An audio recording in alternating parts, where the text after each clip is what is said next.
Bonjour, my name is Elizabeth Meshkawezikwe-Candler, and I am an enrolled citizen of the Lakota Ojibwe of Wisconsin, and I'm also a descendant of the St. Croix Ojibwe of Wisconsin. I am currently a second semester PhD student of the Chicana and Chicano Studies program at the University of New Mexico. Today I'm going to present on research that I have been working on and will continue to develop for my dissertation. My research is called Uncivilized: Denying Citizenship to Indigenous and Chicanx Peoples. I'm going to start by reading my research abstract, and although I won't be able to cover all the main points of my research, I will jump into a few of them afterwards. The validity of the United States government is conditioned upon the idea that Indigenous and Chicanx peoples are uncivilized and therefore do not have a legitimate claim to the lands that they have called home since time immemorial. This hegemonic policy is enacted through the enforcement of the Doctrine of Discovery, which is premised upon European ideologies of a social contract, the formation of civilization, and the racialization of tribal nations. Consequently, Indigenous peoples are depicted as uncivilized and therefore incapable of independently governing themselves as sovereign nations in their own homelands. For Western colonialism to continue as a hegemonic state in power that benefits from the oppression of Indigenous peoples, the idea of civilization and all its racist components must survive to maintain the fictional narrative of the Doctrine of Discovery.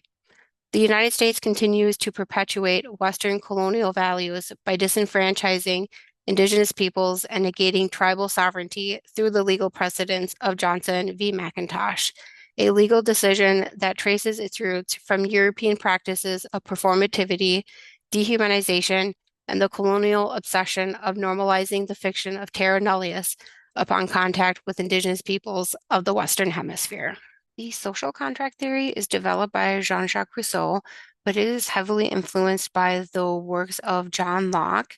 And in Of the Beginning of Political Societies, John Locke theorizes that men are free, yet they enslave themselves, in which they enter society, but they have the free will to decide if they want to be a part of that society or not. But in exchange, they get certain benefits, such as a sense of security and rights of property ownership. Jean-Jacques Rousseau builds upon this theory. Rousseau presents the following questions. How did man enter into servitude, and what servitude did he succumb to? And he is referring to the chains of society. But Rousseau is most interested in recognizing the first purest moment in time when human beings did not wear these chains of servitude. So he then endeavors to identify man's transition from a state of nature to society.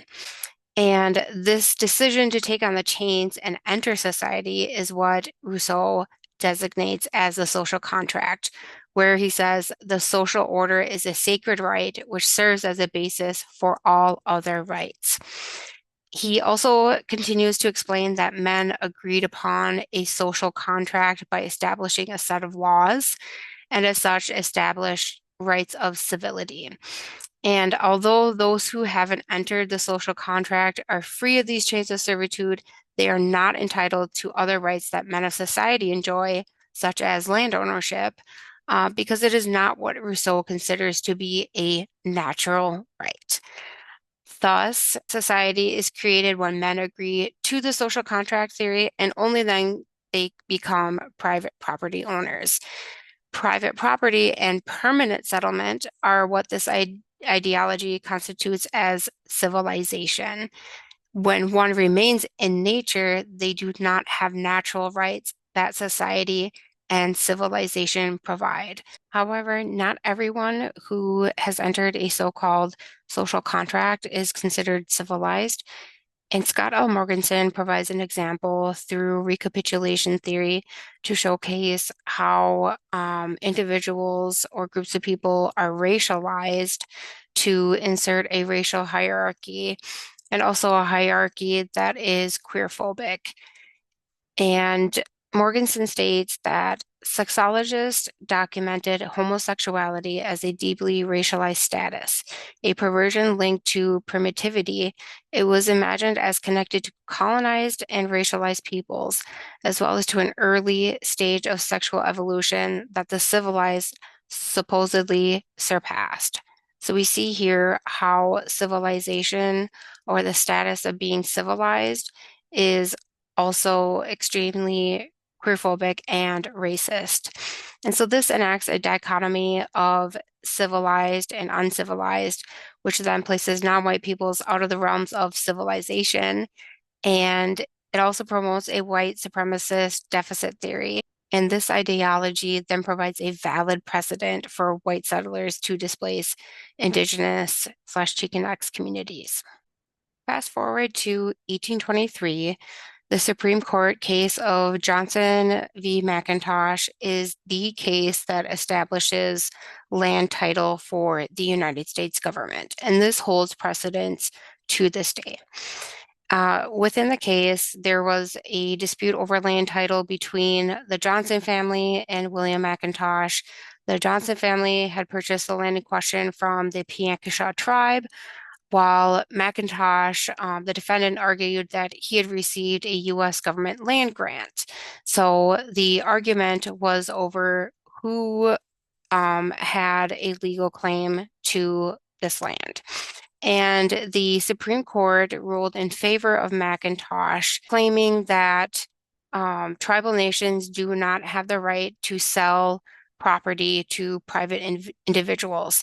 The Doctrine of Discovery was invoked in this case to legally establish land title for the United States government, in which it distinguished between discovery title and occupancy title. Discovery title trumps occupancy title, and it is reserved only for European or civilized nations. Chief Justice John Marshall delivered the opinion of the court, and within some of these passages, you can clearly see the influence of the social contract theory and this ideology of civilization within the decision. And Marshall states they, Indigenous peoples, remain in a state of nature and have never been admitted into the general society of nations. Not only has the practice of all civilized nations been in conformity with this doctrine, but the whole theory of their titles to lands in America rests upon the hypothesis that the Indians had no right of soil as sovereign independent states. Discovery is the foundation of title in European nations, and this overlooks all proprietary rights in the natives. Here he's establishing discovery title over occupancy title, in which he also says that American Indians roamed the land and wandered the land, and he's exclusively implying that the act of discovering is reserved for civilized nations. Additionally, he's stating here that only civilized nations know how to best utilize the land, which establishes them as the discoverers and rightful owners. In conclusion, there are several topics that this research can continue to develop and include, but some of them I did not have enough space to discuss them today. However, the Johnson v. McIntosh decision has a huge impact on Indigenous and Chicanx sovereignty and self-determination, as this case still holds legal precedence to this day, meaning we are not considered civilized. But Indigenous and Chicanx knowledge systems have the ability to deconstruct what I refer to as settler illogic.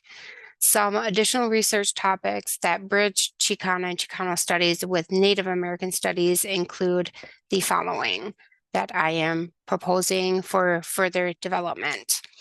En Cartas de Relación and La Historia Verdadera de la Conquista de la Nueva España, Hernán Cortés and Bernal Díaz del Castillo both describe the superior waterways, irrigation systems, and markets of Mexico Tenochtitlan as superior to anything they had seen in Europe.